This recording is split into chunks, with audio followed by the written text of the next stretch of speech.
तेबे सांग माने कौन आपण माने भी निज नंबर को अन्य नंबर रे कॉल ट्रांसफर किंबा फॉरवर्डिंग करने को चाहूँगी कि जदि चाहूँगी ए वीडियोटी खास आपणक आज वीडियो रे मु आपण मानकु स्टेप बाय स्टेप कहबी कि आपण माने किपरि निजर कॉल को अन्य नंबर सहित फॉरवर्डिंग करें। ए वीडियो रे मु आपण मानकु दुईटी उपाय विषय कहबी जो उपाय आपण माने निजर कॉल को फॉरवर्डिंग करें।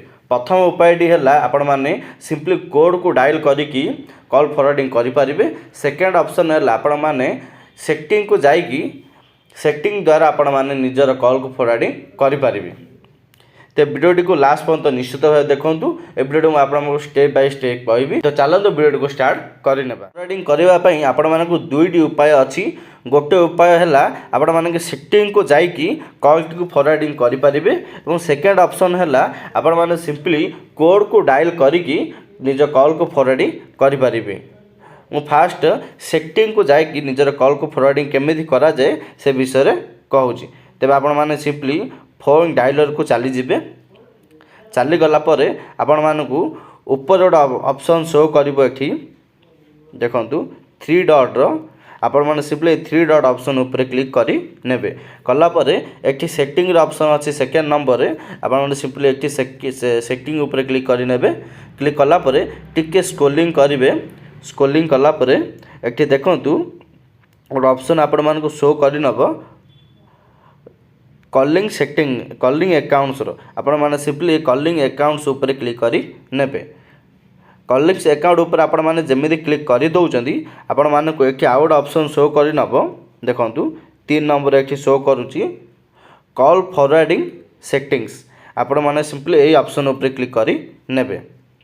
ए ऑप्शन ऊपर क्लिक कला परे आपण मानक पाखकु आपणक मोबाइल जिते दुईटी सिम अच्छी तो ये दुईटी नंबर आपण शो कर दूसरी। आपण मैंने जार भी कॉल फॉरवर्डिंग करने को चाहूँगी सिंपली से नंबर उपर आपण मैंने सिंपली ये क्लिक करदे।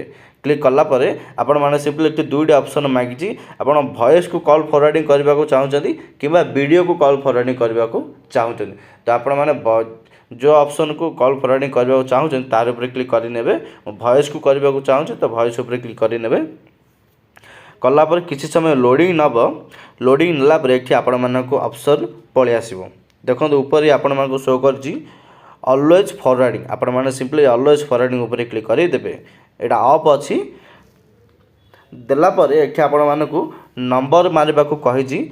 आपण माने सिंपली जो नंबर को फॉरवर्डिंग करबा को चाहूचंदी से नंबर के एठी आपण माने देबे। देबा पूर्व आपण माने सिंपली एठी +91 लिखिबे।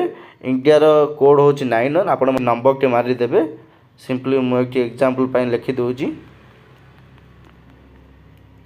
देखंतु नंबर के मारला परे एठी आउट ऑप्शन शो करि नबो टर्न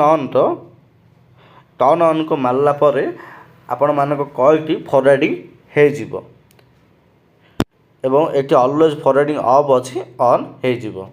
तो यही सेटिंग को फॉलो करिक आपण माने सिंपली कॉल को फॉरवर्डिंग करि परिबे। सेकेंड ऑप्शन होची आपण माने कोड सहायता रे निजर कॉल को फॉरवर्डिंग करि परिबे। करबा पे आपण माने सिंपली फोन रे थिबा डायलर को चली आसीबे। आसिला परे एठी डायल ऑप्शन रे आपण माने सिंपली कोड को बांधि नेबे। मु मारि नो जेटी *21# एवं आपण माने जो नंबर को फॉरवर्डिंग करने को चाहूँगी से नंबर टे एठी मारी नेबे। मैं एग्जांपल पर मारी दोजी।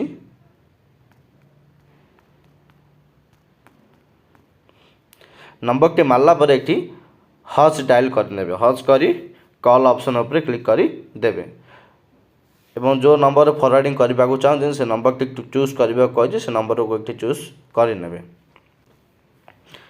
कला पर कोटी रनिंग हम कोटी प्रॉब्लम शो कला पर आपण माने पुणी थरे मारी नेबे। गोटे दी थर मारला पर एठी आपण मानकु हेई परिबो *21#। मु जो नंबर को कॉल फॉरवर्डिंग करे से नंबर को मान नेबे 4 मारला पर हज ऊपर क्लिक करी नेबे एवं कॉल कला पर से नंबर को एक चूज करी नेबे।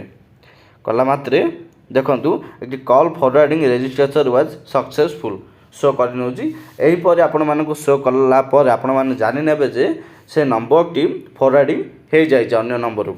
तेबे यहीपर भाव में आपण मैंने निजर कॉल को अन्य नंबर सहित फरवर्डिंग करें।